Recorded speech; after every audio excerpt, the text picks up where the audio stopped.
Hi guys, I'm back home. I have been traveling. I thought about bringing my camera to make like a travel vlog. So I don't know, maybe I might start doing that. I thought about it, but then I didn't follow through with it, obviously. You can see by the title of this video that manifestation is not a process. I'm gonna explain why it's not a process. It's really not even something that you're going to try and do or to force into your life. I know when I first started conscious creating or manifesting, I would force things into my reality and then it never really stuck, obviously, because I wasn't letting it flow in naturally. So if you don't know, you're actually always manifesting. You can't really turn it off. You're always creating from your belief system. Whatever belief system you're in, you are creating moment to moment. Even the micro decisions that you're making is creating in your life. You never have to take action.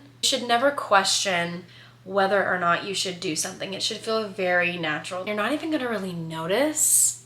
If you have ever heard of the term inspired action, this is something that I think can be a little bit confusing for some people, because some people think inspired action is forcing a manifestation into reality, which you absolutely can, but it's only going to repel or delay the full-blown manifestation.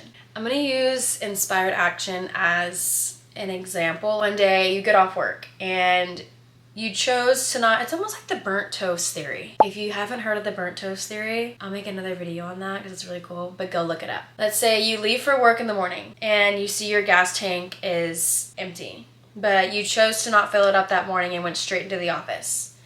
And then as you're leaving the office, you're like, dang it, I didn't get gas. And you stop to get gas after work instead of in the morning before work, and you run into like an old friend you haven't seen forever. This has happened to me. It's actually really funny.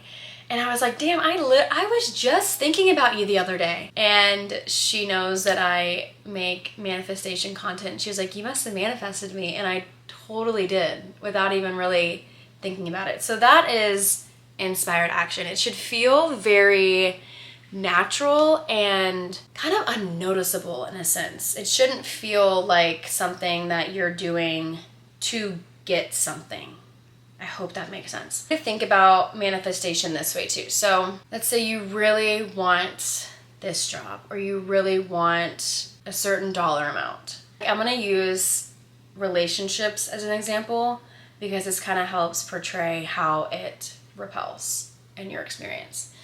When someone really, really, really wants to be your friend, or they really, really, really want to date you. Really, really, really? Yeah. And they're almost kind of like forcing things and not letting things flow naturally, it's repelling. It makes you unattracted and kind of makes you feel like this person is doing a lot of trying. And in turn, they're getting the opposite of what they desire. This is what I mean by manifestation is not a trying process. You're not going to force things into your experience. You're going to let it just unfold. Think about somebody, okay, so think of the first person that really wants to be your friend or that really wants to date you. It's repelling, it's not attractive. Now think of somebody that knows their worth, knows their value, there's no pressure, there's no urgency, the relationship feels easygoing, it feels natural.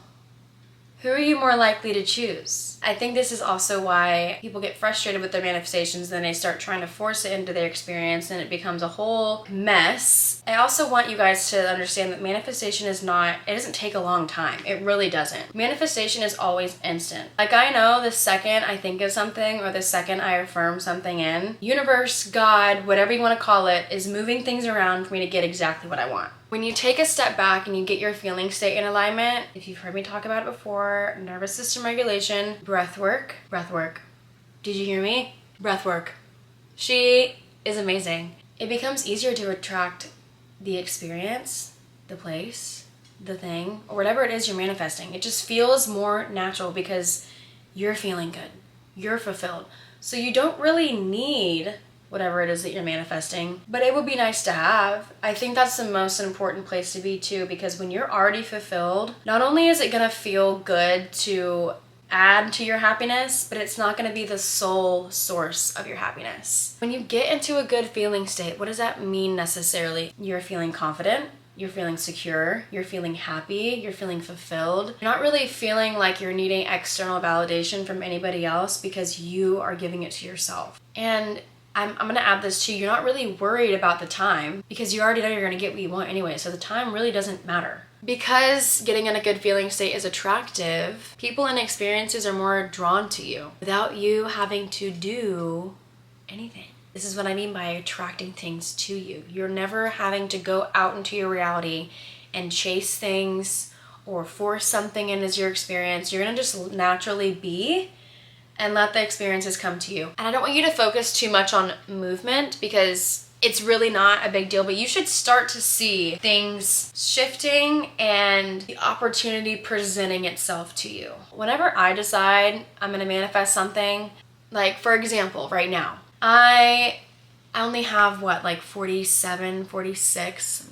I have 47 subscribers on YouTube right now. But I know one day I'm gonna have well over 10,000.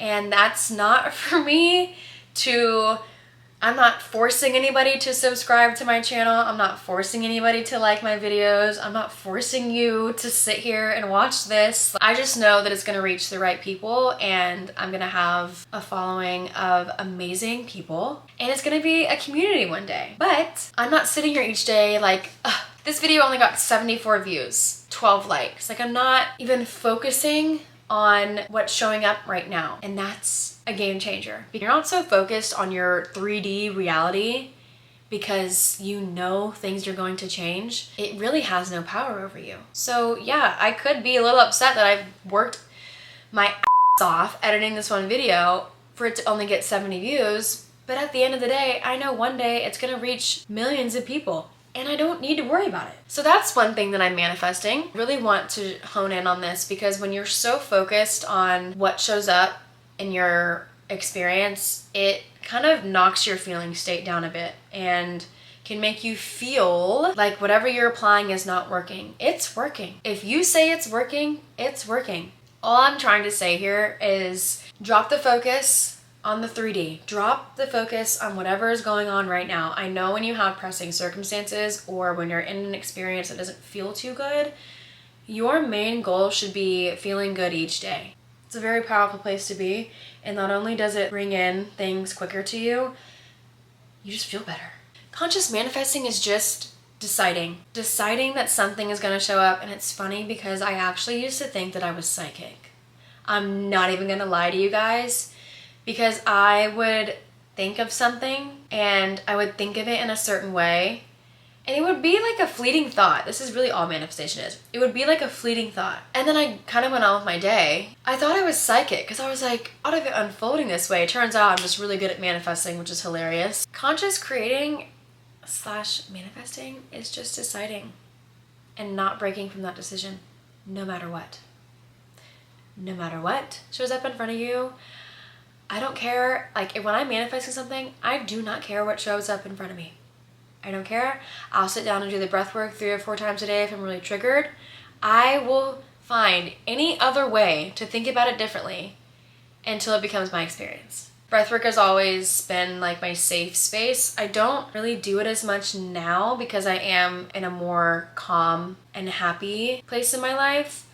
But before, I was doing breath work upwards to like 5 or 6 times a day. In those moments, it's okay, I needed that. And if you have not already read the book Psycho-Cybernetics or The Power of Your Subconscious Mind by Joseph Murphy, they're also both on audiobook forms. If you have not read or listened to these books, your mind is so intelligent, okay? I'm sure you already know that, but I don't think you understand how intelligent it is. This also touches on Psycho-Cybernetics, and this book also touches on your self-image and how you view yourself, which is very important when it comes to conscious creation. I will say when you really make it a point to take the focus off of your manifestation for a bit, I don't mean you have to let go or detach. But I really think that your main priority day to day should be to just feel good. not only do you just show up better in your life, but you're more present.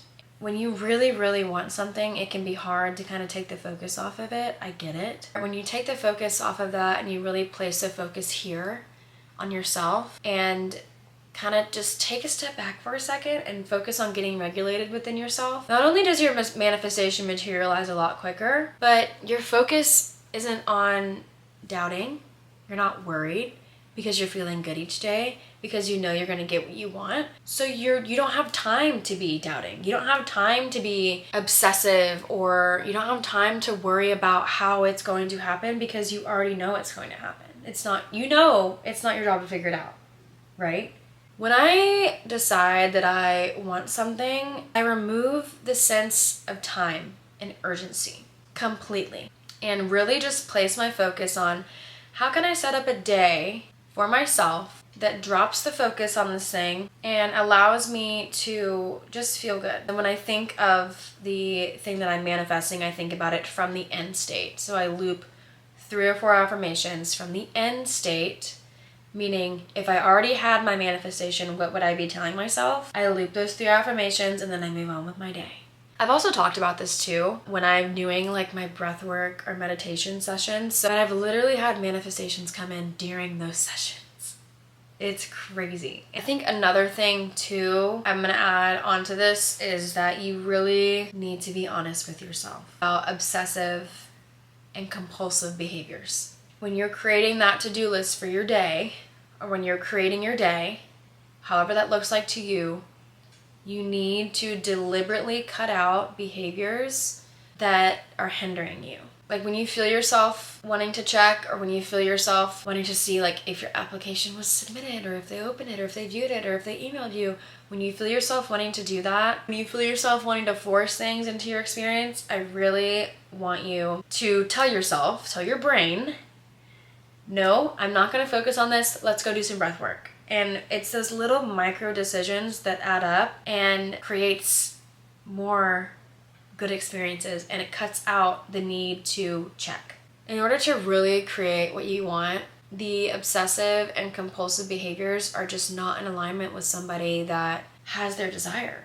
They wouldn't be doing that. I think when you develop a deeper perception about manifesting too, you just really see that the only thing that's keeping your manifestation from you is you. Or even me. Like one time I was like, I know I've manifested stuff before. Why can't I manifest this one thing?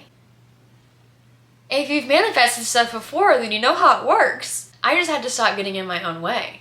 And I think that's the thing about it too, is that I know when you're getting upset and when you're getting triggered, or when you're in undesirable circumstances, if you could turn it and be like, wait, I know how this works. I know I'm gonna get exactly what I want. What if this thing is actually the thing that's leading me to my manifestation? I talked about this in my last video, you really don't know how your manifestation is gonna come in. It's not your job to figure that out. This could actually be leading you to your manifestation, but you're so worried about how it has to come in that it's knocking you out of alignment. So I really want you to just take focus on feeling good each day, creating a list, doing some breath work. I know that a lot of people have a lot of things to say about self-concept and, not really needing a good self-concept to manifest. You don't need a good self-concept to manifest. You're always creating. I just think that in order to sustain anything, really, you need to be thinking highly of yourself. Because how in the world are you going to manifest something and then, let's say you're not really thinking highly of yourself, how in the world are you going to sustain that? It's going to crumble. You're going to self-sabotage. You're going to start doubting. It's going to be a whole mess. So that's why, like, creating a good day, working on your beliefs, getting into a new self-concept, stabilizing yourself, and really getting into a good mental headspace doesn't necessarily mean that you need to give up on your desire if you're not feeling good. But I think that, this is why I recommend the book Psycho-Cybernetics, because it touches on this. When you are sure of yourself, you really stop giving a about whatever shows up. You do. Manifestation is your beliefs. That's all it is. Getting into a new belief system and really honing in on being gentle with yourself and understanding that it's not a process. Manifesting is instant. You're always creating. But yeah, I really just want you to, whenever you're about to do something or whenever you're questioning whether or not you should do something, I want you to take a step back and ask yourself, would the version of me that has whatever it is I desire be doing this? Would the version of me that really has my desire be doing this? No, they wouldn't. I'm gonna go do some breath work, or I'm gonna go for a walk, or I'm gonna meditate, I'm gonna read a book. That micro decision can change everything. But I love you guys. Again, if you're staying till the end of my videos, I can't say this enough. It really does mean a lot to me. And I hope this helped somebody. I love you guys, and I will see you in the next video. Bye.